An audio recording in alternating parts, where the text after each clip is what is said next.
Why cheating is so common in Japan? I think the answer has very little to do with our morals, but instead, it has more to do with culture, environment, and most importantly, how dating works here in Japan. This topic has been all over the internet, especially through these street interviews, but I think a lot of people are not understanding what's going on here. So today, as a local, I'm gonna be explaining this topic. So first of all, dating in Japan works very differently, and that difference explains why cheating looks so common here. In Japan, people often get into relationships very quickly. There's even this common idea that by third date or on third date, people are supposed to confess and say, "Hey, I like you, will you be my partner?"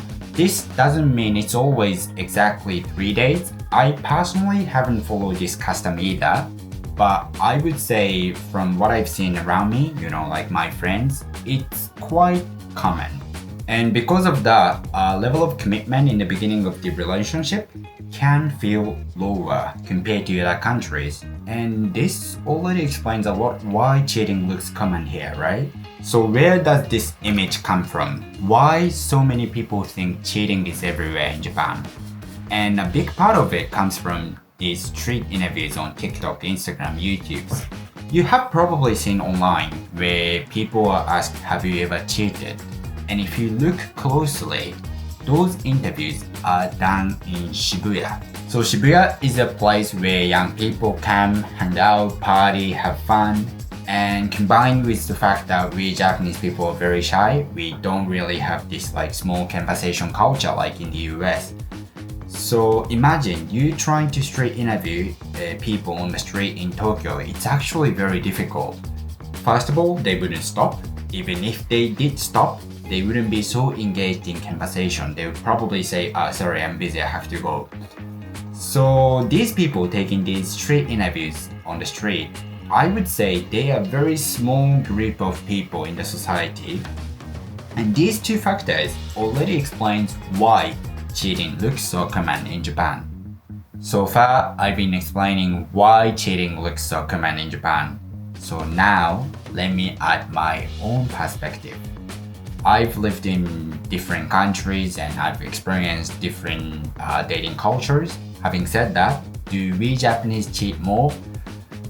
Honestly, the answer is it really depends on who you're comparing them to and also what kind of environment you come from.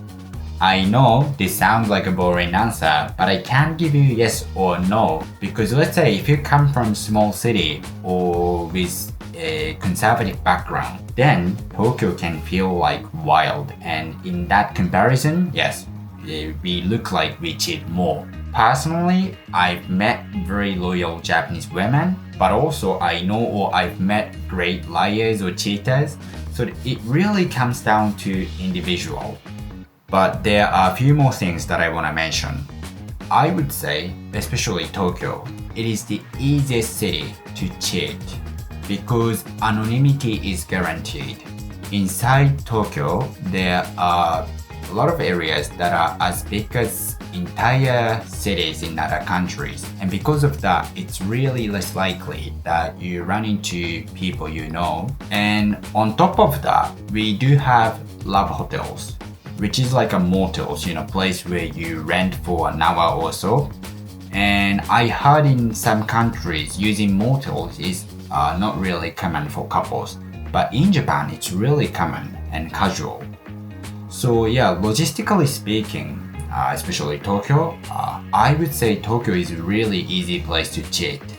Lastly, I want to talk about how Japanese people view sex work here. From my experience, there are actually many women who don't consider it cheating as long as there's no emotional attachment, which is actually very surprising. I still don't get my head around why, but compared to people I've dated in other countries, I do hear this opinion more often in Japan. But yeah, for now, like I said, I don't understand why, so I'll just finish the video. I hope the video was insightful and I want to know your opinion or your perspective if you have any dating experience here. So let me know in the comments and see you in the next one. Bye.